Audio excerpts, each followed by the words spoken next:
Sí. Ahí estamos grabando. Ahí estamos grabando. Entendido. Muy bien. ¿Quieres que empecemos, Lucía? ¿Te parece? Sí, me parece. No se preocupen que si ingresan personas yo les voy a ir aceptando, así que Fantástico. despreocúpense por eso. Fantástico. Bueno, está grabando. Bienvenidas, bienvenidos a quienes se sumaron a este encuentro. Un poco me gustaría muy brevemente ponerles en contexto cómo llegamos a este encuentro para ver toda la red que se genera para llegar a esto. Mi nombre es Lucía, yo soy del Centro Cultural España Córdoba. Desde el Centro Cultural, desde hace unos años, venimos trabajando y generando un programa en lo que es accesibilidad en entornos culturales, tanto en espacios como en proyectos. Este año a ese programa le dimos un nombre, que se llama Una Mirada Accesible, y que a su vez es un programa que está subsidiado y apoyado por Acerca, que es un programa de apoyo a la capacitación en el sector cultural dependiente de la cooperación española. Con toda esta estructura y con todo este trabajo, es que este año llegamos a trabajar con Periférica, que es un proyecto ideado, programado y curado por Tomás y por Ramiro, y con los que hoy, bueno, a lo largo de esta semana y de la semana que viene vamos a tener una serie de programación, en este caso virtual, pero también presencial en el Centro Cultural, y hoy con el agrado de tener la participación de los compañeros de Debajo del Sombrero, desde España, a quienes les agradecemos enormemente darse este tiempo para compartir esta charla. Sabemos que la virtualidad ya es odiosa, pero bueno, nos sigue facilitando estos puentes y esta comunicación. Nada más para comentarles de este lado, les voy a dejar a ellos para que se presenten y puedan arrancar con el encuentro. Ok. Gracias, Lucía. Pues por este lado yo soy Ramiro Chávez y él es Tomás Alzogaray. Nosotros somos artistas, maestros, también trabajadores del área de la educación, entre varias otras cosas. Y el proyecto Periférica es un proyecto que estamos ideando desde hace mucho tiempo en relación al trabajo y a los cruces entre el trabajo artístico y el trabajo en el área de discapacidad y salud mental, reconociendo un poco los múltiples enfoques y las múltiples experiencias de muchos lugares al respecto. Ideamos este pequeño formato bastante experimental que está funcionando como una especie de residencia en Córdoba, Argentina, donde una residencia que tiene como objetivo investigar en esta red de conocimiento que se está generando al respecto, con la idea de realizar un proyecto editorial en un futuro. Digamos que esta residencia está funcionando como una especie de laboratorio editorial en la cual se realizan salidas a espacios culturales, colaboración con instituciones amigas, como por ejemplo la Escuela Especial El Puente, que es una escuela donde Tomás trabaja desde hace muchos años, y actividades de taller, ¿no? de trabajo, de taller artístico y otro tipo de experiencias. Dentro de este marco teníamos las ganas de invitar a algunas propuestas que que siempre nos han parecido súper inspiradoras y como influyentes en nuestros intereses, y es de ahí como invitamos a Lola y a Luis del colectivo Debajo del Sombrero a mantener esta conversación bastante informal para que nos compartan un poco su experiencia de trabajo, nosotros compartir algunas experiencias también y abrir la conversación así como a preguntas y al diálogo. Creo que no me estoy... Bueno, para aclarar, yo y Tomás estamos ahora en Córdoba, Argentina. Luis y Lola están en Madrid. Sin mucho más, ¿verdad? Sin mucho más, los presento, Lola y Luis, y como para empezar la presentación. La dinámica, o sea, cómo vamos a... Sí, básicamente. El espacio, el tiempo que tenemos de... Exacto. Va a haber un rato, unos minutos en los cuales Lola y Luis van a presentar algunas el trabajo que hacen con Debajo del Sombrero a partir de unas diapositivas y luego nosotros, y después se va a abrir como al diálogo, preguntas. Entonces yo les recomiendo a las personas que están conectadas que si tienen preguntas las pueden ir y las pueden aguantar hasta el final, las pueden ir apuntando en el chat o apúntenlas para el momento en el que se abra a mayor interacción para poder estar conversando. Yo me estaba olvidando un preámbulo. Yo conocí el trabajo de Debajo del Sombrero a partir de una película que hizo Lola, que se llama ¿Qué tienes debajo del sombrero? Y luego vi el trabajo del colectivo unos años después y me acuerdo muy claramente la impresión que causó en mí el trabajo de Luis María Herrero. En algún momento, ¿no? Como que me pareció una cosa bastante como fascinante. Y también una colaboración, un libro hermoso que llegó a mis manos a partir de Puerto Rico, no sé cómo, con otro artista, con Kai Tomos. Entonces esas fueron como unas instancias que me hicieron como relacionarme, ¿no? Como estar mucho más atento a lo que estaban haciendo, y bueno, después ya con la benevolencia de las redes sociales, ¿no? Estar siguiendo mucho más el trabajo, pero bueno, eso como preámbulo, y nada, les doy la palabra. Sí, luego podemos hablar un poco de Luis María Herrero, porque la verdad es que es una historia o un proceso súper interesante. Yo el otro día le decía a Luis, incluso llegué una vez a presentar el proyecto solo a través del trabajo de Luis María. Bueno, buenas tardes y muchas gracias por esta invitación que nos gusta mucho compartir. Sí, igualmente, claro. Compartir aquí con Argentina, con México, nos encanta. Y bueno, Luis y yo lo que habíamos pensado, porque queríamos hacerlo un poquito ágil para que luego hubiera tiempo para conversar, que creo que va a ser lo más interesante.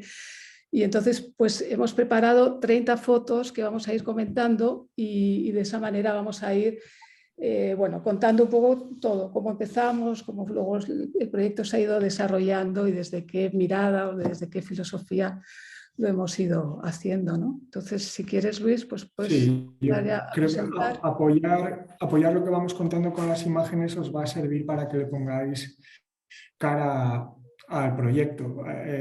Bueno, aquí veis, esta es una de las primeras imágenes que hemos elegido para presentaros los inicios del taller en 2007. El proyecto se constituye en 2007 y bueno, esto tiene lugar, este es el taller donde trabajábamos con, pues no recuerdo ya el número de participantes, 25, no sé cuántos eran, venidos de diferentes instituciones. Una de ellas era Pauta, una asociación de personas con trastorno autista, del espectro autista. Aquí veis a Marina. Con ella trabajaba yo en un taller de artes plásticas en esta misma institución. Y detrás está Franklin de la Peña, que era otro participante que asistía al taller y que, bueno, del cual vais a ver obra ahora muy, muy interesante, y que venía de un espacio, de una institución de personas con discapacidad intelectual gravemente afectadas, ¿no? O sea, con trastornos severos, ¿no? Y, Hombre, es interesante aquí también decir, porque yo creo que eso ha definido mucho lo que es el sombrero, que nosotros llevamos ya 15 años, no tenemos un espacio propio y hemos desarrollado siempre el proyecto en instituciones artísticas, ¿no? Entonces, esto es Matadero, que es el antiguo Matadero Municipal de Madrid, reconvertido en centro de arte, ¿no? Y en ese momento que nosotros empezábamos, en 2007, estaba empezando Matadero. Es decir, Matadero, que es una explanada con naves enormes, en ese momento solamente había rehabilitada una nave, que la de Intermediae. Intermediae había abierto en junio y nosotros llegábamos en octubre. Intermediae sigue estando allí, es un centro de producción artística y sobre todo de reflexión artística y de mediación, en un intento de relacionar el arte contemporáneo con la ciudadanía, ¿no? Entonces es interesante decir que nosotros hemos ido creciendo en Matadero a la vez que Matadero iba creciendo. Es decir, que cuando nosotros llegamos solo esa nave estaba arreglada y el resto estaba todavía por hacer, ¿no? Y se respiraba también, claro, pues era un espacio mucho más libre, mucho más salvaje que lo que es ahora. También el proyecto nuestro tenía una energía mucho más alta que la de ahora, es la energía de los comienzos, ¿no? Y entonces yo creo que estaba un poco en sintonía con el espacio donde estábamos. Y comentaros también, que también me parece que es fundamental, cómo nosotros empezamos el proyecto se llamó Al Matadero sin miedo, porque fue Franklin el que dijo, cuando le dijeron que íbamos al Matadero, dijo Al Matadero sin miedo, y nos pareció un título muy bueno. Empezamos sin programación, empezamos sin planificación y sin propuesta. Y con la única voluntad de hacer un espacio, dar forma a un espacio atento, suficientemente atento y elástico como para recibir cualquier tipo de comunicación. Es decir, sin juzgar a priori lo que se supone que se tiene que dar en un espacio de arte o no. Atender a cualquier cosa que se diera, atender incluso a cosas pequeñitas que se dieran, porque había, digamos, el grupo, la mayoría no tenía lenguaje verbal, o no tienen, y muchas veces la comunicación se da en límites casi inaudibles o que se pasan desapercibidos. Aquí nos ayudó mucho la cámara, nos ayudó mucho no solamente la atención durante el taller, sino tener una cámara que íbamos filmando para luego poder volver a mirar, ¿no? Y la idea era, cualquier cosa que suceda, vamos a seguirla y vamos a darle como camino, ¿no?, a cualquier cosa que suceda. Igual pasamos a la siguiente, Luis. Sí. Bueno, aquí veis imágenes de otros dos participantes más. Comenzamos a trabajar, paso a la siguiente, formatos muy grandes en los que, bueno, pues como decía Lola, íbamos siguiendo los procesos que iban deparando en el taller, bueno, la confianza a entregarnos a seguir, como decía Lola, lo que cada participante traía, ¿no? De hecho, esa fue una de las frases que yo recuerdo, ¿no? Lo que trae el participante, ¿no? Eso a mí siempre se me quedó grabado porque, bueno, consistía, como decía, en atender más allá de juzgarlo, de ponerle nombres de artístico, no artístico, atender a la marcha de lo que iba sucediendo para seguirle el camino, ¿no? El proyecto es un proyecto fundamentalmente de acompañamiento de lenguajes del arte. No es un proyecto que por el hecho de tratar con personas con discapacidad intelectual tenga una vocación diferente a la artística, ¿no? El arte en el proyecto no es el medio y es el fin, ¿no? Así que concebimos que todos estos instantes así incipientes en los que uno no sabe qué es lo que está sucediendo, pero simplemente te limitas a seguirlos a ciegas, en un futuro podrían desembocar en lo que tiempo después hemos venido a llamar lenguajes artísticos, ¿no? Que por supuesto pues han despuntado en ciertas personas, en otras no. No por el hecho de tener discapacidad intelectual eres artista, ¿no? Es muy interesante también que se veía en la diapositiva anterior como la característica del sitio donde estamos trabajando, que es una nave, bueno, es una nave, digamos, con 3 espacios distintos, una nave enorme, donde por la mañana prácticamente estábamos solos, ya ayuda a que cada uno ocupe el espacio, o sea, digamos que si lo que pretendíamos es que cada uno entrara en sus tiempos y ocupara el espacio que necesite, aquí cada uno está ya ocupando el espacio que necesita. Es decir, hay gente que está trabajando en una hoja chiquitita y gente que, como PIN, que se está expandiendo un montón.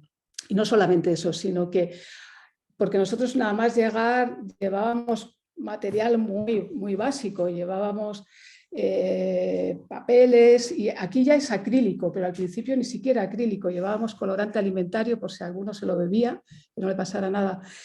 Y veíamos desde el principio cómo algunos no usaban los pinceles para pintar, sino para golpear. Si os fijáis, el suelo de esta zona es metálico y también las columnas son metálicas, con lo cual tiene un sonido muy bonito toda esa parte, ¿no? Entonces, recuerdo Roberto Sánchez que empezó o sea, él nunca se sentó, todo lo que hizo siempre fue ir golpeando, como explorando el sonido de la nave, por aquí, por allá, golpeando diferentes objetos, pero luego, y eso nos dábamos cuenta en la cámara, cómo algunos desde la mesa contestaban ese sonido y golpeaban también, ¿no? Entonces, bueno, pues siguiendo eso que no es pintar, sino que es hacer sonidos, llegamos, por ejemplo, con el tiempo a un área y poco a poco se empiezan a formar las áreas. Digamos, siguiendo lo que pasa, se empiezan a formar las áreas. Y se forma esta área que duró unos años y luego desapareció. De la misma manera que se formó espontáneamente desapareció, y fue un área que llamamos sonido y movimiento, que no pretendía ser ni música ni baile, sino simplemente sonido y movimiento. Un área que de repente, claro, porque otra de las cosas que pasaban es que abríamos el taller a la colaboración de artistas, ¿no? Distintos artistas, y entonces de repente llegó pues un músico, y luego llegó un actor, y llegó una bailarina, que es esta chica que está aquí, pelirroja. Y todos ellos empezaron a colaborar en ese área que era como cada día que en ese momento hacíamos solamente taller los miércoles, cada miércoles era un espacio bueno de improvisación y de ver, llegar allí a ver qué pasa, ¿no? Qué sucede. Y claro, fue un... Sí, sigue Luis. Sí, disculpa, que yo creo que también es interesante decir que aquí Liz, que la veis en la izquierda, que es la que tiene los brazos levantados, que fue no quiero decir la ideóloga, que me suena muy feo ser ideólogo, la creadora de este área, intentaba buscar un espacio al simple y sencillo y elemental estar. Estar sin más. Yo creo que esta idea tiene mucho que ver con lo que os ha dicho Lola hace un instante acerca de los tiempos de las personas con discapacidad intelectual. Los tiempos, las maneras de hacer, las maneras de estar, en definitiva, ¿no? Y esa atención a ese ámbito tan diferente, tan diverso, yo creo que habría un espacio, incidía, ¿no?, en lo que os hemos comentado al principio, ¿no?, de la creación de un espacio efectivamente flexible, amplio, grande, indeterminado, donde no se sabe qué se está haciendo, pero están sucediendo cosas que tienen un germen que trasciende mucho más el a priori de definir ya algo como que tiene que ser artístico o que tiene que ir en una dirección u otra, ¿no? Aquí se trabajaba un poco a ciegas y se dio una circunstancia muy bonita y es que los colaboradores que venían ya tomaban este espacio no meramente como un tiempo que ellos se daban para asistir o acompañar a los participantes, sino que ya llegó a hacerse algo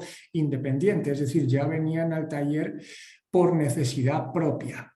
No acompañaban a nadie, de tal manera que ya se generaban en el encuentro de personas que vienen al taller, que asisten al taller con esos principios, pues claro, ya se rompe esa dinámica un poco plana, aplanadora de las cosas que se da entre un profesional y alguien, un asistente y un asistido, ¿no? Ahí cada cual se encontraba... bueno, más allá de, en fin, creo que me explico, ¿no? Más allá de cualquier propósito que no fuese el de darse ese espacio y ese tiempo para ellos, ¿no? Y como decía Lola, sin la menor intención de enseñar música a nadie ni enseñar a bailar, ¿no? Yo creo que este tipo de filosofía es la que dio, por ejemplo, paso a que luego, tiempo después, nos cuestionásemos, por ejemplo, la validez de que un participante que no hace nada pueda estar en el taller y pueda ser el taller un lugar que acoja ese su no hacer nada, porque entendemos que es un no hacer nada cualitativo, que puede desembocar en no se sabe qué, en nada, o en reflexiones que siempre van a redundar en beneficio de una manera distinta de entender el tiempo y ese estar, ¿no? Que es, yo creo, para a los efectos a los que ha servido un poco el taller, ¿no? Ser un poco un refugio, una burbuja de otras maneras de suceder las cosas, ¿no? Paso, si queréis. Esta es la siguiente diapositiva. Bueno, veis el desencadenamiento de una pieza que comenzó, una pieza realizada por Franklin, os hablaba antes al principio de él, una pieza que comenzó, bueno, yendo a recoger materiales de desecho que había en las naves contiguas a donde nosotros trabajábamos y que se iban apilando unas encima de otra, en principio yo me acuerdo que yo era ahí quien acompañaba a Franklin. Franklin, os tengo que decir que tiene problemas de visión, así que la pieza que él quería realizar, que pertenecía al área que le dimos el nombre de construcción, no era escultura, era construcción porque nos parecía que la fidelidad, había que ser fiel con los procesos y con las maneras de hacer en el taller, ¿no? De tal manera que los procesos tan elementales, tan básicos, sin servir de detrimento para otros como pudieran ser los más complejos de la escultura, nos parecía que se ceñían mucho más a la realidad de lo que estaba pasando, ¿no? Por eso el mero proceso de ir apilando y de ir montando y ensamblando piezas, pues nos parecía que se ajustaba mucho más al concepto de construcción, ¿no? Y bueno, pues aquí el acompañamiento consistió en seguir a Franklin en una pieza que era pues un poco como delirante, ¿no? Porque no se sabía, él apilaba cosas, las tocaba muy bien sin ver y bueno, pues era ir un poco a tientas en los pasos que veis aquí, ¿no? Finalmente, en la torre final, que ese es el final de la escultura, acabó siendo, era un mueble para televisión, porque en realidad había una parte muy, muy real y muy práctica, y Franklin vive en una institución, era hacerse muebles. Esto era un mueble para la televisión. La parte de la televisión es la parte de arriba, claro, ya está altísima, y las cosas verdes que veis, que puso de plástico, eran son los altavoces. Los altavoces, ¿no? Son los altavoces, y los cables, veis que tiene cables, son cables que no tienen conexión a nada, ¿no? Pero bueno, eso a él no le importaba, ¿no? Otra pieza, pues es esta, es exactamente lo mismo que os comentaba Lola, ¿no? Es una pieza que supuestamente estaba destinada a estar en su centro ocupacional, donde reside Franklin, porque, bueno, pues al parecer ahí es muy difícil que los residentes tengan nada que sea, por decirlo así, como propio, ¿no? Todo es compartido, todo es de todos y en definitiva todo es de nadie, ¿no? Y bueno, pues Franklin, como es dominicano, tiene una especial afición por la música, pues nos pidió hacer con él una mesa, ¿cómo era esta? ¿Cómo se llamaba? Mesa para cadena de música, ¿no? Sí, Era, ¿no? es para escuchar música. La siguiente igual. Esto es... bueno. Esta la metemos aquí, aunque es una casita hecha mucho más adelante, pero que ya de alguna manera nos sirve para hablar de lo que decía antes Luis, de los tiempos, cómo a medida que el proyecto avanza, vamos viendo que algunos artistas van haciendo proyectos cada vez más largos y más largos, se van deteniendo, ¿no? Haciendo su sitio, entrando en sus tiempos. Entonces, esta casita, que es de Ángel Jesús Sastre, empezó por hacer la parte de abajo, chiquita, como si fuera una chabolita pequeña, pero toda de cartón, la amuebló perfectamente, toda por dentro está muy bien amueblada, y luego siguió y siguió y siguió. Ya lo que tiene la parte amueblada ya no se ve porque siguió construyendo.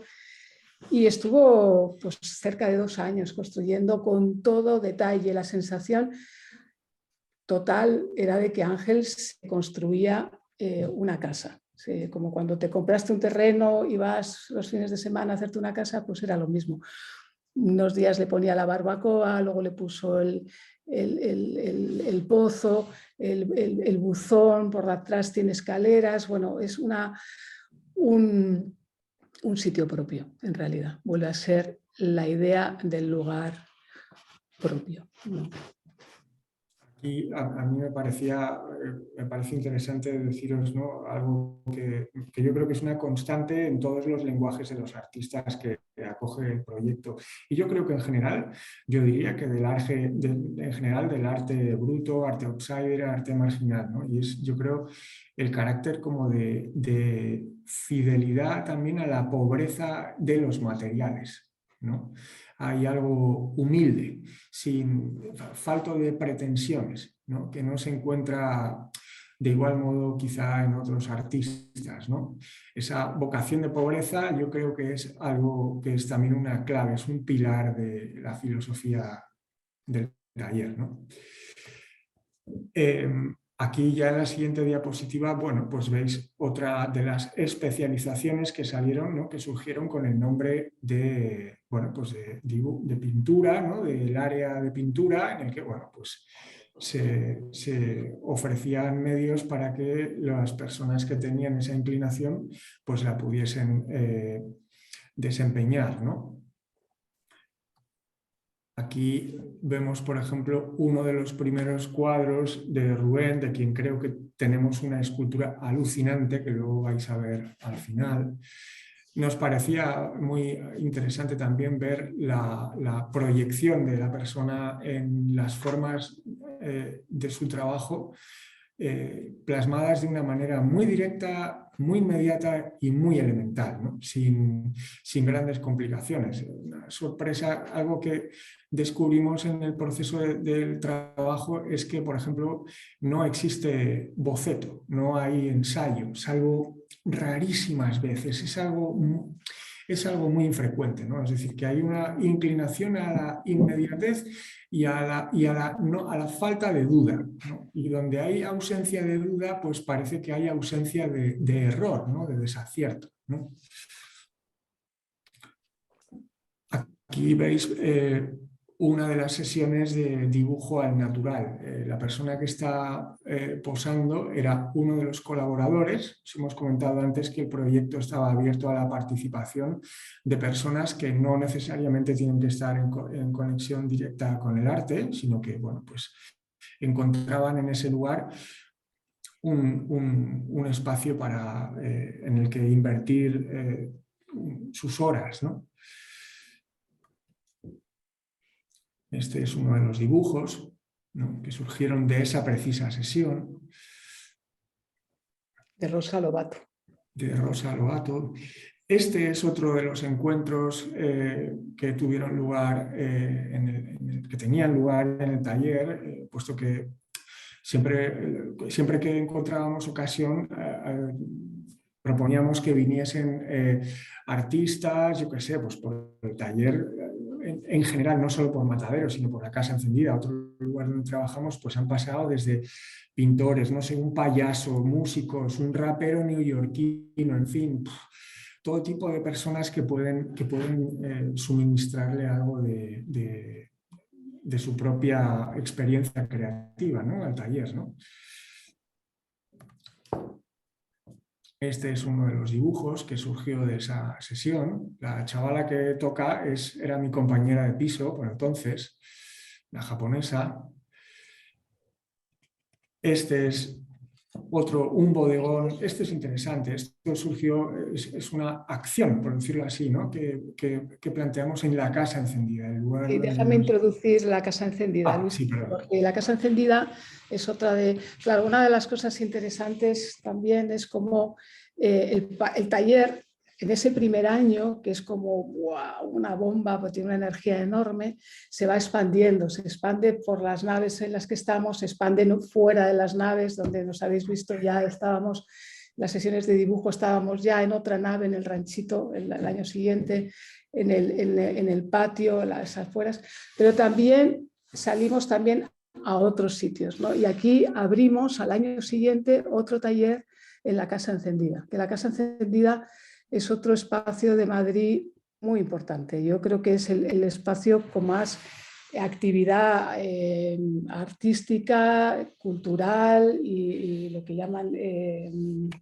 solidaridad, de ecología, de un montón de cosas. Y a partir de entonces empezamos abrimos otro taller que todavía sigue, que se hace los viernes en la Casa Encendida y que se convirtió, y que eso ha venido muy bien, en el taller de entrada al proyecto. Porque claro, otro problema era cómo entra ahora la gente al proyecto. Al principio empezamos con 2 grupos que ya estaban conformados, como decía Luis, Pauta, porque Luis había trabajado con ellos, y Don Orione, pero luego ya había que seguir dando paso a la gente al proyecto. Entonces es en la Casa Encendida donde todavía nos sirve de sitio de entrar. Convocamos todos los años plazas, hay 15 personas que pueden estar en ese taller. Algunos se quedan y otras plazas se van cambiando. La Casa Encendida está previsto como que la gente pueda estar 1 año, 2 años. Ese tiempo nos da a nosotros tiempo para ver si realmente, bueno, pues hay continuidad, hay un principio de lenguaje, y si lo hay, pues esa persona pasa a Matadero, ¿no? Pasa ya al estudio de Matadero, que eso ya es indefinido. Ya en Matadero uno se puede quedar el tiempo que quiera, ¿no? Pero bueno, nos sirve un poco como lugar de entrada y tiene como característica que hay pautados a lo largo del curso, aquí ya con una pauta un poco más ordenada que lo que veíais en Matadero, que vienen artistas invitados que dan taller. O sea que también es una entrada al sombrero, digamos, pensada desde el aprendizaje, pero el aprendizaje como experiencia, ¿no? Como conexión con otros artistas, visitamos exposiciones, salimos fuera a dibujar, en fin, es un compendio de cosas que hacemos, ¿no? Y aquí estamos, pues ahora sigue tú, Luis, haciendo una sesión de bodegón iluminado. Estaba pensando, qué pena que se nos ha escapado esa fotografía. Bueno, aquí veis, ¿no? Hemos hecho un bodegón en la sala, pero estaba pensando que qué pena que no haya puesto aquella acción que hicimos con el interés un poco de sorprender a los participantes, ¿no? Decía Liz, de tronarles, ¿no? Que esa es una expresión mexicana, ella es mexicana, que a mí me gusta mucho, una acción que hicimos preparando una mesa, en esa misma mesa, con un mantel, platos, una cubertería, y donde actuábamos 2 personas, bueno, mimando pues como una escena de una comida, ¿no? De repente como si estuviéramos comiendo. Y de repente, pues, bueno, los participantes entraron sin saber qué pasaba, ¿no? Eso nos parecía muy bonito, ¿no? Una de las ocurrencias, ¿no?, que tuvimos. Luego aquí veis una imagen de Rubén tallando una pieza en la Facultad también, de Artes. un momento, déjame introducir, porque aquí cambiamos de espacio también. Sí. Aquí ahora entramos en el siguiente sitio, porque claro, luego a partir de ahí la idea era también ir abriendo recursos para determinados participantes o artistas, recursos de aprendizaje. Y aquí entramos en la Facultad de Bellas Artes, que yo creo que ese es un momento muy importante del proyecto. Estuvimos 10 años en la Facultad de Bellas Artes. Íbamos los martes con 6 participantes del sombrero a dibujo y a pintura, y los jueves con otros 6 a escultura. Eso significa que los participantes, por ejemplo, de escultura, como por ejemplo Rubén, estuvieron 10 años en la facultad. O sea, ya eran al final los más antiguos, no había ningún... claro, los alumnos están 1 año, 2 años, ellos estuvieron 10 años. Y haciendo obra, es decir, no haciendo ejercicios, sino haciendo pues obra, y además de dimensiones cada vez mayores. Ahora vais a ver fotos, porque la verdad es que ese paso por escultura fue impresionante. Luego ahí han salido esculturas que han estado pues, en la Bienal de Shanghái, que han estado que se han expuesto en París, en fin, que han tenido un recorrido muy importante. Esta es una de las tallas de Rubén. Rubén es el chico que pintaba el cuadro que os hemos enseñado antes. Sí, es muy claro, yo creo, el interés de la participación de la gente del proyecto en la facultad, ya solamente por la naturaleza de los proyectos o sea, de los procesos, de los procedimientos, de la manera de trabajar, ¿no? Que en contraste con los procedimientos de los alumnos, ¿no? Que, como decía Lola, ¿no? Pues estaban aplicados al ejercicio en pequeñito, ¿no? Y aquí, pues claro, aquí no había, como os decía antes, si no hay ensayo, si no hay boceto preparatorio, tampoco hay ejercicio, no se ejercita nada. Se está haciendo ya directamente obras sin preámbulos, ¿no? Y ver las maneras, ver las energías, las formas de trabajar de cada cual, pues eso yo creo que fue muy, muy, muy enriquecedor para los alumnos, para los profesores y, claro, para nosotros también, ¿no? Ahí está claro, ahí claramente aparece el trabajo de Luis María Herrero, de quien tú has hablado al principio, ¿no? Ese fue un proceso, no sé si ahora da tiempo, os lo comentamos, ¿no? Igual después en el coloquio, ¿no? Porque yo creo que estamos alargándonos mucho a lo mejor, ¿no? Sí, igual ya, ¿no? Sí, Okay. yo creo que podríamos ir con un poquito ya más de rapidez. Vale, bueno, este es un retrato mío.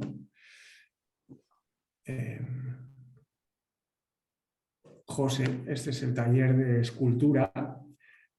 José, bueno, es uno de los artistas, por ahora el único que tiene galería privada. José Manuel Egea en París. El galerista es Christian Berst. Bueno, ya tiene una trayectoria como artista pues muy, muy, muy, muy clara, ¿no? Ya tiene obra en colecciones privadas, en fin, ya se perfila, ya está perfilado como artista, ¿no?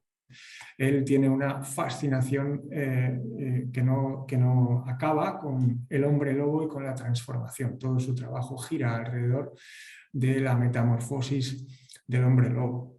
Esta pieza que veis aquí es ejemplo de ella. Esta es pues yo creo que la segunda pieza que hizo en la Facultad de Bellas Artes. Es de tamaño más, superior, yo creo, al suyo. José es grande, la pieza es más grande que él. Y como os hablaba, ¿no? El proceso, ¿no? Él ponía, recuerdo, yo le ayudaba, ponía esta pieza que nos ayudó a soldarla, pues un técnico de la facultad y, pues con cabos de hilo atados al alambre, giraba a lo largo de ella, soltando a veces hasta 4 y 5 metros de cable, de tal manera que, bueno, el proceso era como una especie como de inmersión en un mantra, ¿no? En el que, bueno, giraba y giraba y giraba y giraba, no se mareaba, no se cansaba, ¿no? Y así iba surgiendo el proceso, ¿no? Era algo como esplendoroso, como de una generosidad muy grande verlo, ¿no? En comparación con los alumnos que estaban en su pupitre, ¿no? Como en pequeño, ¿no? Esta es Belén. Encontramos en la facultad, que ese fue uno de los grandes hallazgos de la facultad, pues el procedimiento del vaciado, del molde. ¿Por qué uno de los grandes hallazgos? Pues porque permitía a los artistas, en este caso a Belén Sánchez, permitía una inmediatez que no permite, por ejemplo, pues la elaboración de una escultura en madera o en barro, ¿no? que te puede llevar, si el objeto que se trabaja, si la pieza es un cuerpo, que estos artistas generalmente trabajan ya sobre sus cuerpos, es decir, ellos son el objeto de su obra. Si se sirven del modelo, el procedimiento es instantáneo, ¿no? Es decir, notamos también que y esto es muy claro, hay una necesidad de velocidad en el trabajo. No se demoran en cuestiones estéticas de si es más bello o menos bello. Hay un interés muy claro, crucial, por hacer y por decir algo, ¿no? Estos son parte de los moldes que Belén hizo, bueno, pues ya os comentaremos más tarde de Belén, ahora quizá vamos a ir más rápido. Esta es una de sus primeras piezas realizadas también en la Facultad de Bellas Artes. Bueno, igual comentaros que tanto las piezas anteriores como esta son piezas hechas para una película. Es decir, tiene un fin muy claro, ¿no? Que es el dar cuerpo a una historia y esta es la protagonista de la película, la tetilla, que es la mala, y las otras que son molde de su cuerpo son las atrapadas, ¿no? Finalmente en la película ella va a protagonizar a la atrapada en ese momento, ¿no? Que es la víctima. Y bueno, todas las historias de Belén giran en torno a eso, a la agresión, la curación y la venganza. Y la A veces la venganza. venganza, o otras veces la salvación, sin venganza, ¿no? Bueno, otra de las salas, veis ahí en el centro al profesor de dibujo. Imaginad el choque que puede significar en una escuela, pues ciertamente académica, ¿no? Y lastrada, yo creo, por lo menos en el área de dibujo en el siglo XIX. Fijaos, ¿no? En los dibujos que están de molde, de modelo en las paredes, eso ya lo dice por sí solo. Pues fijaos el contraste que pudo suponer que estos dos participantes, los que veis de pie en azul, entrasen en una sesión de dibujo donde se pide fidelidad al modelo, análisis de la luz, de la línea, de la forma, ¿no? Y que surjan dibujos como este, ¿no? Este es todavía más interesante, si cabe, es la interpretación de la modelo traspuesta a un trabajo de cartografía donde Andrés Fernández, que es el autor, relata los procesos del nacimiento en lo que él llama el canal del parto, ¿no? Esta es una interpretación donde aparecen todos los lugares comunes de su trabajo en forma de textos y aplicados sobre una cartografía, ¿no? Andrés dibuja mapas mundi, mapas de España, mapas de Madrid, en fin, con un umbral de memoria que francamente sorprende, ¿no? Claro, aquí en directo, la anterior, en directo y frente a la modelo, con el papel de 170, frente al modelo, era un modelo hombre ese día, y frente al modelo desnudo, en lo que hace es una reflexión de su desnudez, del sexo, empieza diciendo arriba el túnel de los besos, todo esto es un canal todo esto es un mapa que relata el amor físico y la reproducción. Y el cuerpo, sí, la desnudez del cuerpo, ¿no? Claro. Parece, pues bueno, pues hay que verlo, pero bueno, fue sorprendente. La verdad es que luego cuando los alumnos exponen su trabajo, expusimos el de Andrés y ojo, los alumnos que durante todo el año no se habían acercado a Andrés porque él no habla y no se le nota, de repente, ostras, empezó a acercarse la gente a Andrés, ¿no? Fue como, oh, ¿qué hace, no? Fue muy, muy interesante, la verdad. Otra vez que hicimos también, que es que se propuso, a los alumnos les propuso la profesora un ejercicio donde la modelo continuamente estaba moviéndose y moviéndose y moviéndose, ¿no? Y tenían que relatar ese movimiento. Andrés lo que hizo fue un trabajo que llamó cronometraciones y entonces era todo un listado donde cronometró todos los tiempos de la modelo, de cuando se desvistió, se vistió, cuando dio la vuelta, O sea que curiosamente, finalmente, era muy bonito ver cómo la persona con discapacidad intelectual hace una interpretación de lo que ahí está pasando mucho más conceptual, claro, también porque está más libre, eso también hay que decirlo, los alumnos no están libres, los alumnos tienen que seguir la pauta de la clase, ¿no? Y ellos pues tienen la libertad de poder hacer lo que quieren, ¿no? Y algunos decían, vos vaya suerte, estaban como, joder, qué suerte estos, que van por libre. Este es otro de los mapas de Andrés, un mapa complejísimo, que es otro de los mapas del Canal del Parto, donde hace una reflexión súper bonita, súper compleja, poética, donde se mezcla lo poético con lo más mecánico, y es una reflexión acerca del mundo, de la vida, del nacimiento, de los límites del mundo, la zona oscura, en fin. Todos estos trabajos de Andrés hay que verlos con mucho tiempo, mucho detalle, porque tienen un enigma y una cosa pues muy, muy especial. Andrés estuvo en la Bienal de Berlín, ha estado también en la Bienal de Shanghái, y su obra, pues bueno, pues ha llamado, bueno, ha tenido o está teniendo un recorrido y creando mucho interés, como es normal. Esta pieza, bueno, recientemente hemos estado en la última edición de la Feria de Arte Outsider de París. Esta pieza ha participado, la expusimos. Bueno, la verdad que tuvo muchos pretendientes, ¿no? Bueno, Deciros que es de Miguel Ángel Suesta, que es mm. el otro participante que se veía en el aula, ¿no? Porque Miguel Sí, es verdad, Ángel efectivamente. trabaja casi todos tienen como un núcleo, ¿no?, de interés alrededor del cual trabajan. El núcleo de interés de Miguel Ángel son las mujeres y las relaciones entre mujeres, ¿no? Y claro, Miguel Ángel estuvo años ahí en la Facultad de Bellas Artes con dibujo al natural, con modelo desnudo, casi siempre eran mujeres. Y yo creo que también para él fue ese recorrido pues también importante, ¿no? Y bueno, os poníamos una de las obras para que vierais un poco su trabajo. Y ahora Sí, ya era como que poníamos una serie de obras, bueno, sí, para que terminábamos. las veáis. Yo solamente comentaros, bueno, que suscitó mucho este dibujo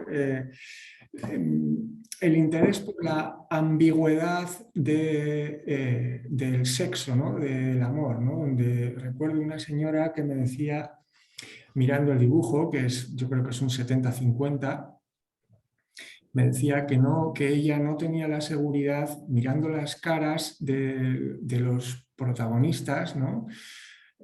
No tenía seguridad de si estaban representando placer o miedo incluso, ¿no? Es decir, la frontera entre el amor y la violencia, el amor y la agresión, pues se pone aquí de manifiesto de una manera pues muy ambivalente, ¿no? Ese yo creo que es uno de los intereses también, ¿no?, de este tipo de interpretaciones, ¿no? Y bueno, sí, como decía Lola, esta es otra pieza que llevamos a la feria de París. Ya estamos casi por acabar, ¿eh? 2 o 3 imágenes más. Este es Rodrigo Cabrera. Rodrigo Cabrera. Este hombre es de una delicadeza y una elegancia exquisitas, ¿no? Bueno, pues hemos puesto estas por poner, porque realmente elegir obra en el sombrero es muy difícil, porque son muchos Pues artistas ya es la y última hay esa. mucha obra. La Entonces, pongo bueno, de fondo. hemos puesto esta, que nos gusta muchísimo, estas obras que os hemos puesto para terminar, ¿no? Creo que nos hemos alargado demasiado igual, ¿no? No se preocupen, todo bien, No. todo bien. No, antes que nada, muchas gracias. Es como por suerte está quedando grabada porque voy a atesorar esta presentación para siempre. Hay un montón de información y un montón sí, como de preguntas que al menos a nosotros nos surgían con Tomás, lo más interesante es que están como contestadas o como que están recibidas no a partir de no a partir como de una filosofía previa, estricta, sino a partir de formas de hacer, ¿no? Creo que eso me parece como muy, muy interesante. No, una maravilla. Sí, sí. Estoy un poco boquiabierto disfrutando toda esa, pues, ese recorrido, ¿no? Como esa presentación que la verdad que, pues, nada, deja muy, es muy clara ese modo de hacer y me parece que pues, pues nada, está totalmente evidenciado, no hay mucho más que agregar al respecto. A mí me gusta mucho en su página, ¿no? Donde hay información sobre ustedes, o cuando he buscado información sobre ustedes, en alguna pequeña definición se encuentra está como esta idea sobre, que hablan como de una especie de conocimiento nuevo, ¿no? Como de un acceso a cierto conocimiento. Y me parece fascinante la idea de que a partir de conocer estos lenguajes y de acompañar estos lenguajes y navegar estos lenguajes, si hay como un acceso a un conocimiento que consecuentemente se vuelve un conocimiento como instituyente, ¿no? Como que un poco la información que está dando vuelta en el trabajo en el trabajo de las participantes y los participantes es la que da las bases del funcionamiento, de su funcionamiento, ¿no? Como que sugiere la posibilidad de una nueva, sería muy arriesgado decir una nueva institución, por decirlo de una forma, pero como que si hay un acceso ahí a un conocimiento nuevo que me parece maravilloso, increíble.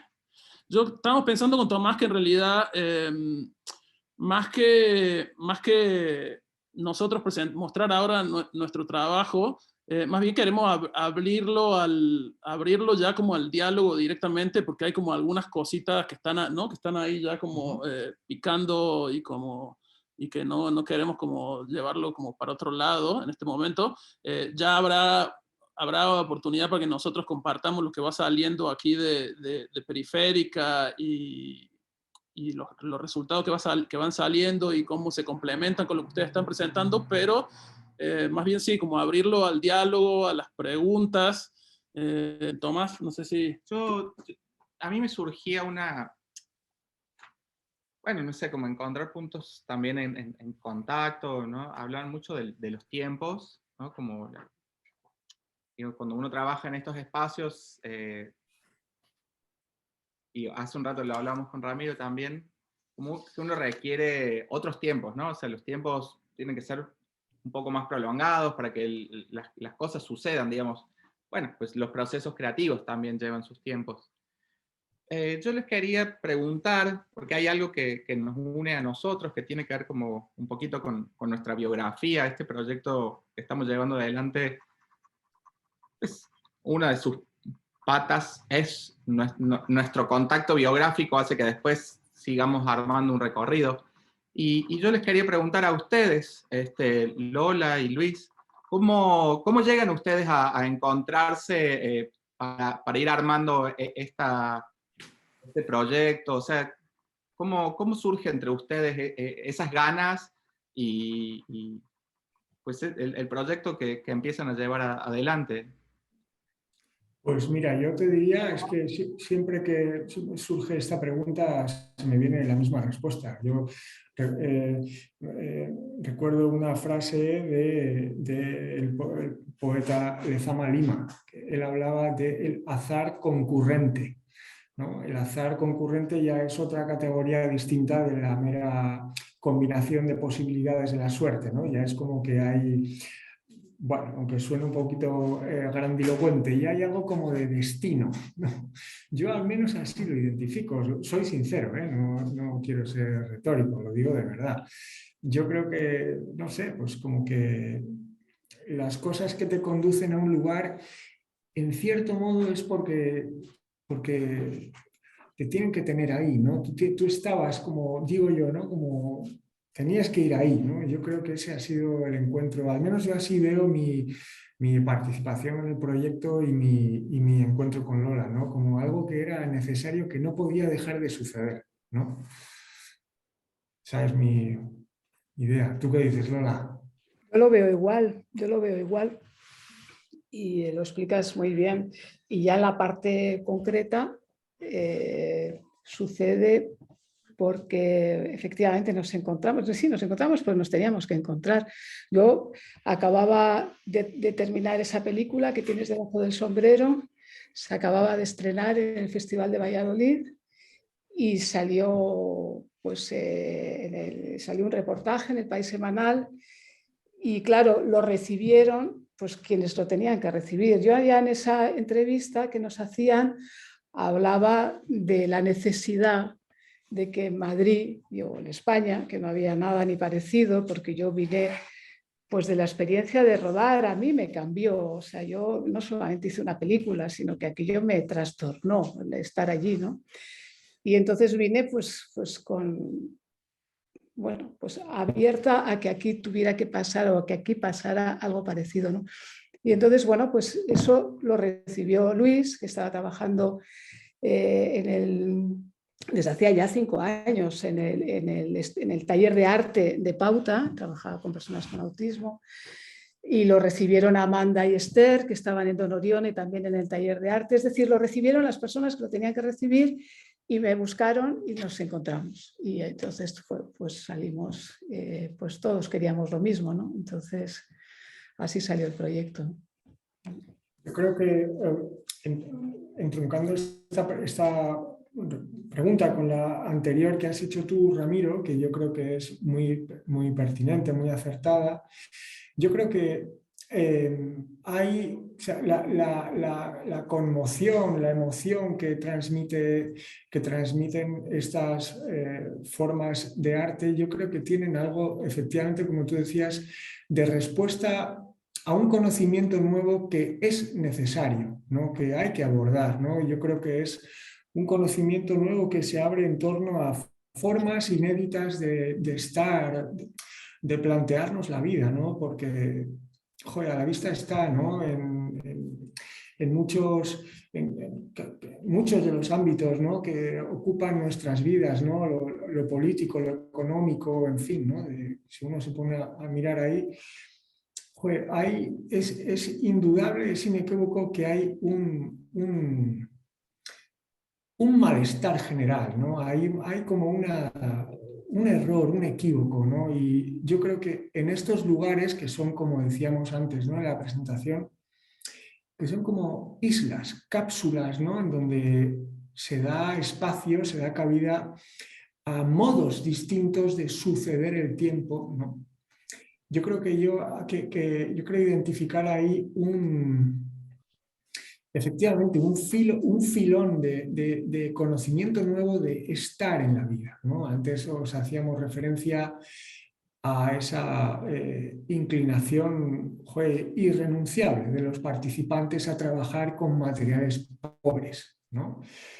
Pues si se tira del hilo de esa pobreza, que yo creo que es una pobreza vocacional en estos lenguajes, no es elegida, es vocacional. Yo creo que no hay otra opción más que esta pobreza, ¿no? Si se tira del hilo, yo creo que se pueden extraer, no sé, como interpretaciones, maneras de estar en la vida, ¿no? Fundamentalmente yo una que identifico muy claramente, que me parece básica y esencial, es la de la paz, ¿no? Una manera pacífica de abordar la relación con el otro, una manera pacífica, por ejemplo, en estos lenguajes de no ansiar, de que no hay avidez, de que no hay apetencia, de que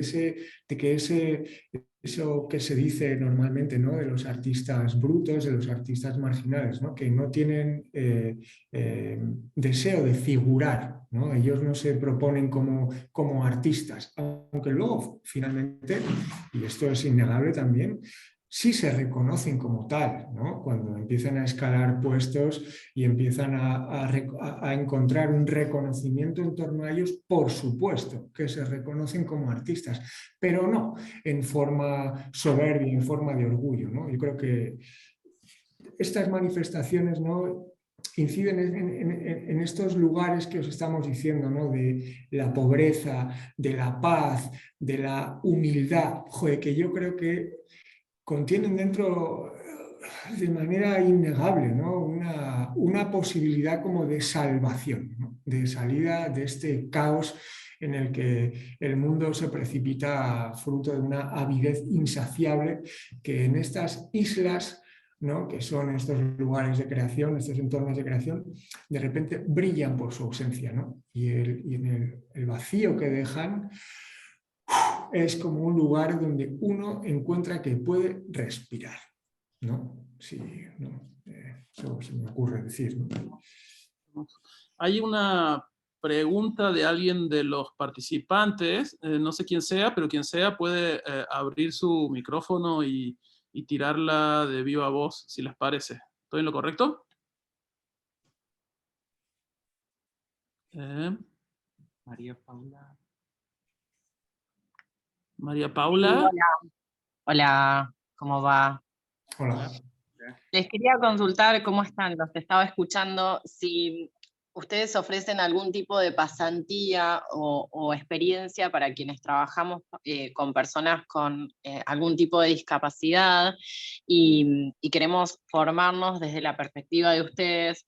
Acá en nuestro país es un poco más difícil lograr formación de este tipo, es una búsqueda constante, de hecho, nada, vamos atrapando, o al menos yo ahora que me enteré de esto, estaba súper contenta de escucharles, bueno, saber eso, si también existe algo de formación para conocer un poco más, así como está haciendo en esta charla de más tiempo, de la propuesta de ustedes. Hemos hecho 2 ensayos de eso que dices, que yo creo que han sido súper interesantes, en forma de curso de 4 días o de 12 horas en total. Lo hicimos la primera vez en la Casa Encendida en Madrid y luego lo hicimos en la Casa de España en Panamá. Y fue la verdad que fue impresionante, fue una experiencia que nos encantó. Entonces, bueno, pues durante esos 3 días, o bueno, creo, es que no recuerdo si eran 3 días o 4 días, bueno, vamos desgranando despacito todos los lenguajes de los artistas y se van descubriendo pues muchas cosas, ¿no? Y yo creo que sí, es muy interesante no solo para quien lo recibe, sino también para nosotros, porque de repente fue un contacto, pues nos encantó el contacto con Latinoamérica, ¿no? Con Hispanoamérica, ¿no? Porque aquí igual tenemos a veces, habíamos hecho otros proyectos dentro de la red europea, pero aquí nos gustó mucho y nos pareció además que había pues mucha avidez y mucha necesidad, ¿no? O sea, hay muchas ganas de comenzar algo, ¿no? Con lo cual se recibió muy bien, ¿no? Se me ocurre que eso puede ser la manera, ¿no? Otras formas son recibir en el taller, ¿no? Que recibimos, pero claro, para eso hay que estar en Madrid, ¿no? Que recibimos pues colaboración o gente que viene a ayudar o que viene a estar o viene a aprender durante un tiempo al taller, ¿no? Y agregando un poco a lo que está diciendo Lola, yo creo que también es importante, sí, digo, este es un pequeño ejemplo de esta plática, pero la idea de, sí, como de construir redes y de ir viendo, ¿no? En estas redes qué es cuáles son los posicionamientos de cada, ¿no? Como de cada proyecto, porque también es un área, sobre todo, digo, por estar dentro del arte, es un espacio sí, bastante experimental de alguna forma, ¿no? Entonces yo creo que muchos diferentes espacios suman voces diferentes y eso es una pequeña redcita que hay que ir como construyendo, apuntalando, documentando, publicando, conversando y un poquito nuestra intención es como ir por ese lado. Hay otra pregunta de Lorena Amaya, no sé si quieres abrir tu micrófono. Hola Lorena. Hola. Hola, buenas tardes. Bueno, en principio felicitarlos y saludarlos también, comentarles también a la otra participante que no puede escuchar su nombre, pero yo estudio en la Facultad de Educación y Salud, acá en la UPC, y estamos haciendo, digamos, está un proyecto de extensión y a la vez el taller, digamos, yo estoy en un taller que es de escritura colectiva, donde asisten personas en situación de discapacidad, y trabajamos también con la FAD, que es la de artes, de la UPC, digamos, y estamos presentando ahora libros también realidad hubieron ya varias presentaciones, pero ahora en la Feria del Libro vamos a estar hoy en el Domo de la Inclusión, y el jueves también, invitarles también, va a haber un encuentro de 4 a 9 de la noche en la Facultad de las Artes. Y bueno, comentarles también que estas experiencias que nos traen desde España están muy buenas. También estamos pensando, nosotros trabajamos en investigación inclusiva, se llama participación, digamos, de participación en tanto, digamos, los talleristas, ellos mismos también decidan y investigar y trabajar en conjunto, digamos, sobre qué quieren investigar. Y es cierto, digamos, hay pocos espacios por ahí para ir pensando, pero bueno, hay propuestas, digamos, por ahí para participar. Y la verdad que me gustó mucho lo que nos trajeron, porque es lo que más o menos se trabaja también en el taller, digamos, esto de correrse quizás de estos modos hegemónicos, de lo que se concibe el arte y de lo que se conciben los modos de escritura también. Y bueno, en este espacio también se ponen en juego un montón de cosas, sobre todo que las voces de ellos y de ellas estén presentes en estas narraciones, en estos escritos. Así que, bueno, me gustó mucho. Claro, sí, yo pensaba también que, bueno, siempre que hablo, ¿no?, de estas cuestiones en relación al taller y a la obra y a los lenguajes de los artistas, yo siempre digo que yo me siento identificado, o sea, me siento nombrado en esos lenguajes, ¿no? Es decir, no lo concibo como, creo que ni Lola ni yo lo concebimos desde el principio y mucho menos ahora como manifestaciones artísticas privadas, particulares, de unas personas que viven en su mundo y que, porque nosotros les damos acceso a comunicarlo, pues lo publicitan y lo ponen en comunicación, ¿no? Pero siempre como si fuese algo privado, exclusivo, aparte, ¿no? Yo creo que no. Yo creo que el interés que tienen estos lenguajes es precisamente que vienen a responder, como decíamos antes, ¿no?, de cuestiones cruciales del mundo presente que se viene, en el que todos estamos implicados, todos somos parte de esos lenguajes, ¿no? Eso sí me parece interesante decirlo, ¿no? Muchísimas gracias. Yo tenía una preguntita para sumar que tiene que ver un poco con...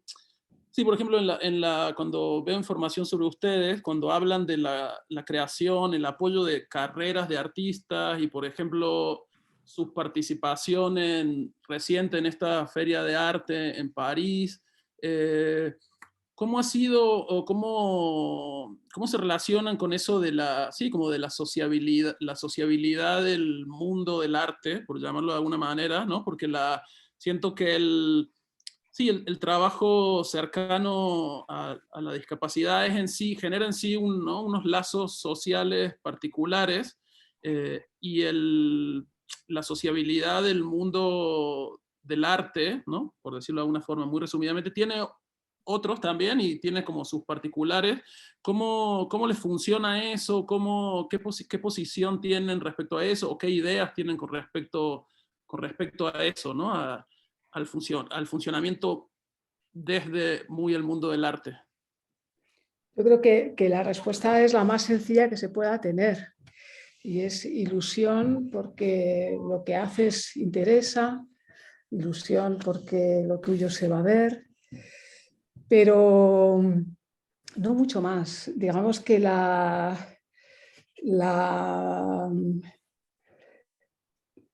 o sea, en este caso yo creo que la pureza de intención, que es una de las cosas de las que está hablando Luis aquí, está muy salvaguardada. No está, digamos, no se contamina tampoco por ese sitio ya más de cálculo, más que tiene, bueno, que tenemos todos en todos los ámbitos, pero que el arte lo tiene, ¿no?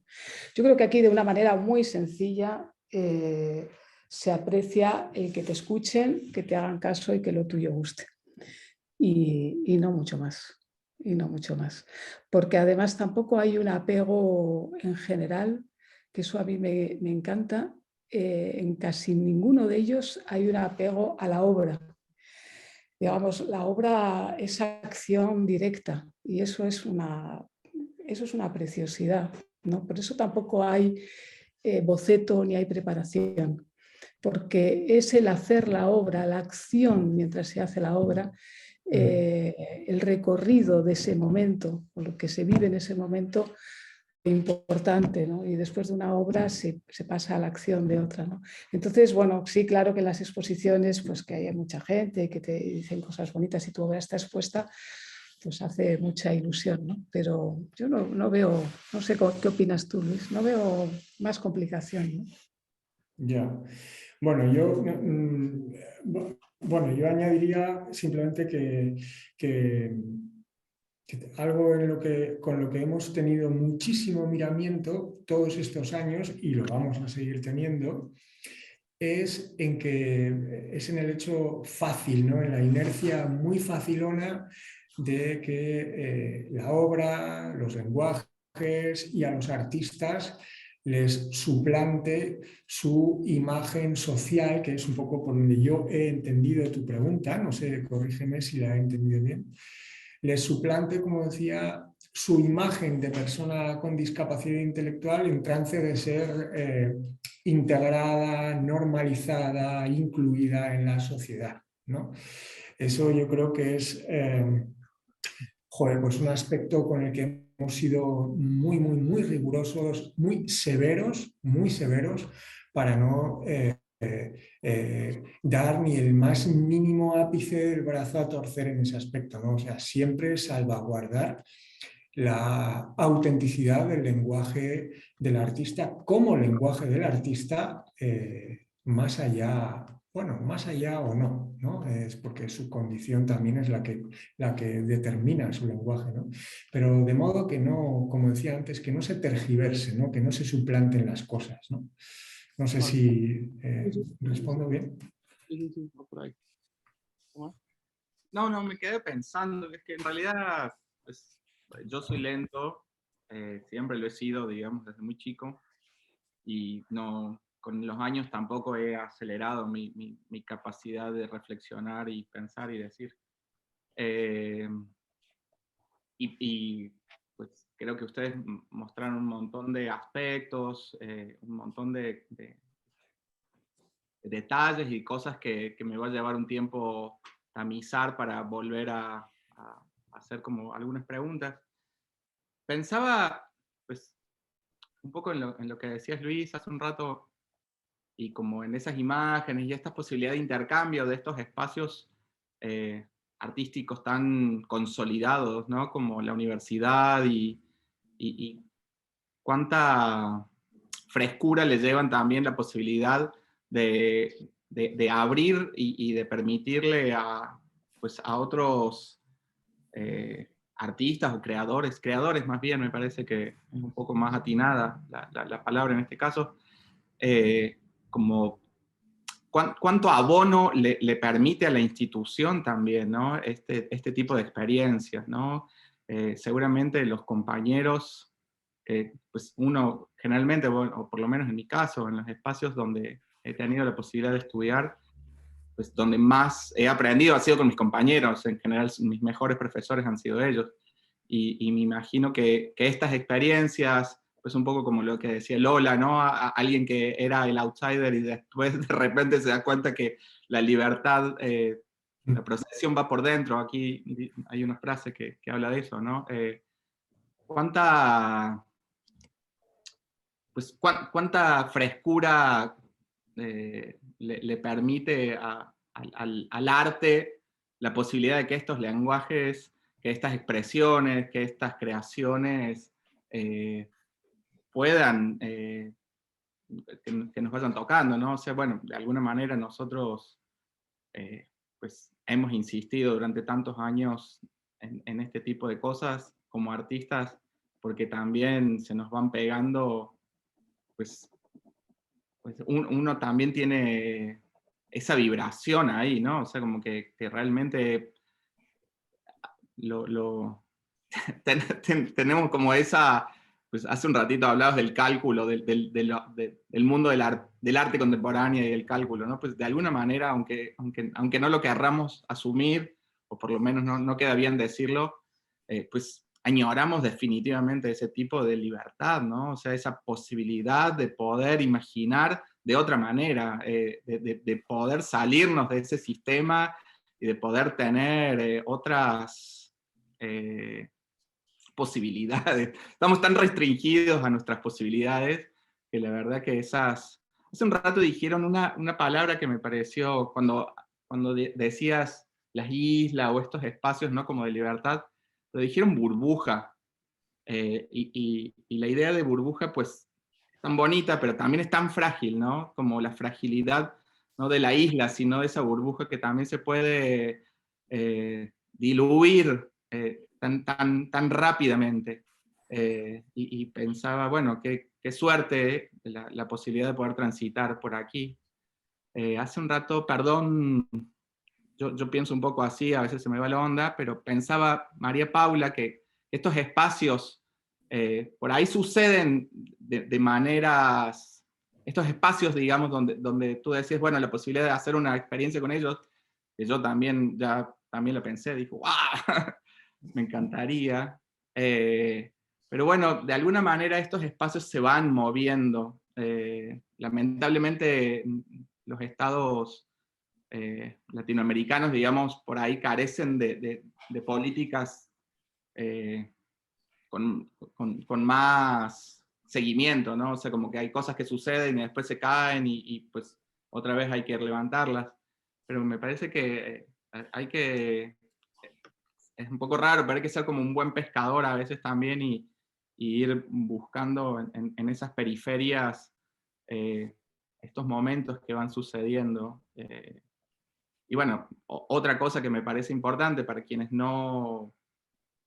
están interesados en este tipo de experiencias, pues también es la formación en el arte, ¿no? O sea, claramente ahí hay personas que entienden y que buscan y que encuentran en estos modos, en estos modos creativos y cómo nos van alimentando. O sea, creo que aprender del arte también es una buena manera de ir acercándose a estos espacios, ¿no? Como encontrar allí, salir de los espacios comunes, salir de la primera idea de belleza,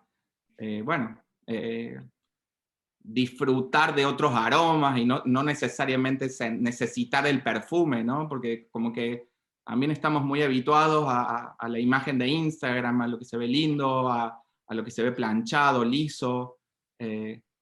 Nada, yo veía así las imágenes y bueno, claramente me iba fascinando y también iba haciendo conexiones y links con otras cosas que he tenido la suerte de ver y acompañar. Bueno, nada, perdón, fue así como una burbuja loca que quería comunicar. Muy bien.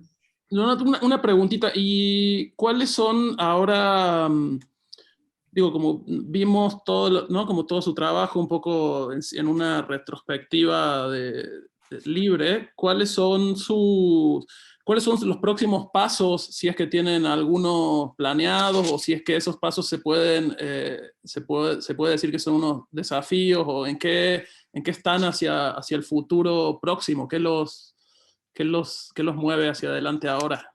Pues ahora tenemos un auténtico desafío que nos encanta.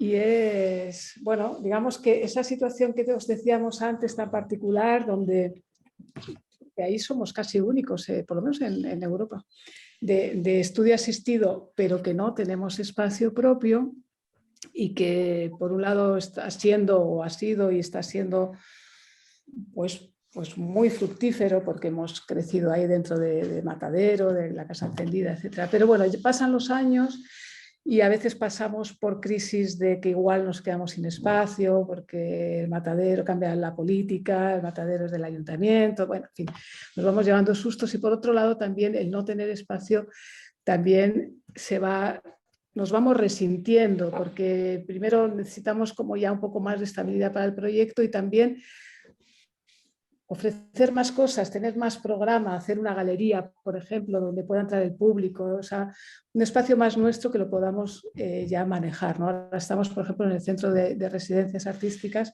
y tiene sus limitaciones, no entra el público, en fin.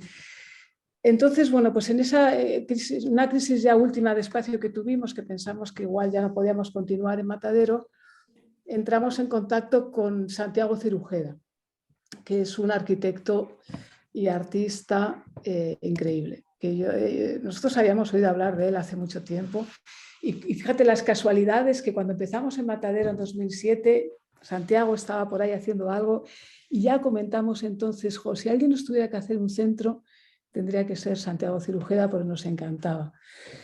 Bueno, pues la cuestión es que hemos entrado en contacto con Santiago y con su equipo de arquitectura que se llama Recetas Urbanas, y ellos llevan más de 20 años haciendo proyectos de autoconstrucción con participación ciudadana. Y eso es lo que queremos hacer, construirnos el centro, construirnos y que los artistas participen. Ya desde el año pasado empezaron a pensar, algunos, los que les interesaba, a idear cómo les gustaría que fuera su futuro centro. Y han empezado, pues Andrés ha hecho un montón de dibujos alucinantes, han hecho maquetas y ese trabajo lo van a seguir haciendo. Necesitamos un suelo, por eso digo, esto es un reto a muy largo plazo. Conseguir un suelo, que nos cedan un suelo en Madrid, no es asunto nada fácil. Pero bueno, vamos a intentarlo y vamos a empezar también. La forma de construir de Santiago es modular y se puede cambiar de un lado a otro, y vamos a intentar ahora este año conseguir la financiación para hacer un primer módulo de 30 metros cuadrados que luego nos servirá para moverlo y moverlo como si fuera casi un formato de exposición donde se hablará del proyecto, se enseñará lo que están haciendo los artistas pensando en su futuro espacio y buscando apoyos para que ese proyecto se pueda llevar a cabo, ¿no? Y que acabemos teniendo ese estudio-galería debajo del sombrero, ¿no? Que eso no significa que igual sigamos vinculados a Matadero y a la Casa Encendida, que nos ha dado mucho y nos seguirá dando mucho, ¿no? Pero dar un paso más, ¿no? Maravilla. Pues mucha Sí, suerte. esto que cuenta Lola me hace pensar en la pieza que os hemos enseñado, que bueno, ese era uno de los motivos de esa casita de cartón, porque bueno, pues esa casita es un poco como la insignia del proyecto, en tanto que refleja la necesidad que yo creo que todo ser vivo en este mundo tiene de tener un lugar propio, ¿no? Si os acordáis, también hablábamos al principio de esas piezas que eran muebles que Franklin se había hecho porque viviendo en la institución donde vive, pues no tiene privacidad ninguna, ¿no? Así que a lo largo de todo este proceso, de todos estos 15 años de taller, se nos ha ido haciendo evidente que el proyecto ya va teniendo una madurez, ¿no? Una mayoría de edad en la que efectivamente se hace necesario ese lugar propio, ¿no? Y un lugar propio, como os decía antes, ¿no? Que sigue una perfecta consonancia con esas maneras outsider, ¿no? Pues como en el caso de Ángel, del autor de esa pieza, ¿no? De idear un propio centro, ¿no? Que sería galería, ¿no? Donde si va a ser una galería, un taller de arte outsider, pues joder, es lógico que su diseño sea outsider también, ¿no? Que sea un poco delirante, ¿no? Por eso ese es el interés de que los participantes sean los que idean, que sean un poco los propios arquitectos, ¿no? Del diseño del estudio, ¿no?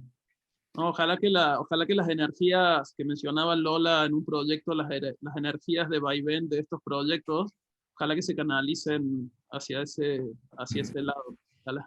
Llegará. Seguro, sí, todo eso, todo es cuestión de persistencia. Perseverancia. ¿Tienes alguna pregunta más? No, solo agradecerles el tiempo, la concentración que han tenido también. Sí, sí, sí. Obviamente la previa que hicieron para llevarlo a cabo y un gustazo para mí, la congruencia en todos los sentidos, ¿no? Desde el cartón hasta pues esto del proyecto que nos cuentan. O sea, la verdad que es un alivio en los momentos que vivimos, sentir que hay gente pues, con la que podemos compartir ciertas cosas y sentir esa congruencia, creo que a mí por lo menos me emociona un montón. Y eso pues yo se los agradezco profundamente.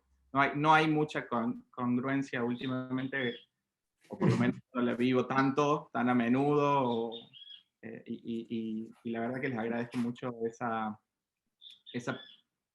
posibilidad, ¿no? Esa Sí. filosofía, como dices. Sí, sí, sí, lo mismo un poco ayer lo de Tomás, así como un agradecimiento enorme por traer estas cosas a la mesa, ¿no? Como que básicamente cuando haces, ¿no?, una comida, una fiesta, lo que haces es la gente, y la educación mucho se trata de eso, ¿no? De qué es lo que se trae a la mesa, y traer su trabajo con tanta generosidad y con tanta pasión y tanta claridad es una experiencia que atesoro mucho, y que también hay muchas de las cosas que las iremos digiriendo y que probablemente nos tengan ahí preguntándoles, ¿no? Preguntándole cositas y estando en contacto, pero sí, básicamente eso, agradecerles un montón. Y bueno, si no, salvo que alguien tenga una cosa súper urgente de los participantes de último momento, sí, dejar la conversación aquí con la esperanza de seguirla de la forma que sea y en el lenguaje que sea. Pues ha sido un placer, la verdad, Tomás y Ramiro, y a vuestra disposición. A mí me gustó mucho conoceros Así y es. la charla. Ha sido muy, muy, muy Claro, agradable sí. y no sé. Si encontramos ocasión, como en las veces que os ha contado Lola, ¿no? De impartir una charla, impartir o lo que sea, ¿no? De encontrarnos por allá, en esas tierras de allá, Que pues busca, para encuentra, Luis. nosotros... ¿Eh? El que busca, encuentra. El que busca, encuentra. Pues sí, sí, no lo dudéis porque, vamos, iríamos volando para allá. Me van a Justo, volando tener seguro. chiflándole, golpeándole en la puerta en Madrid en algún momento para pasar a O a saludarle. la inversa, claro, a la inversa. Sí, sí, si podemos hacer algo juntos, pues sois muy bien recibidos aquí, así que, claro, por supuesto. Qué Y que maravilla. venga con vosotros. Pues nada, Pues muchas gracias. Muchas gracias por la invitación. Ahí seguimos en contacto para lo que venga, pero mil gracias. Muy bien. a vosotros. Muchas, Venga. muchas gracias a todos los participantes. Les repetimos que con Tomás vamos a seguir trabajando en este encuentro periférica durante las próximas 2 semanas con base en el Centro Cultural España Córdoba. Esta primera semana las actividades ocurren fuera del Centro Cultural, tenemos unas visitas programadas a algunas instituciones, y a partir de la siguiente semana habrá unas instancias de talleres de creación en el Centro Cultural que tendrán como finalidad un Open Studio el viernes 14, y invitarlos el próximo 11, que tendremos la proyección de una película de Fernand de Ligny, muy pocas traducidas al español, pero tenemos un amigo que nos logró hacer unos subtítulos de El gesto mínimo de Fernand de Ligny, que la estaremos presentando en el Centro Cultural España con una pequeña conversación al respecto. Y bueno, eso básicamente, y agradecerles muchísimo su participación y su interés. Sin mucho más, nos despedimos. Chao. Chao. Chao.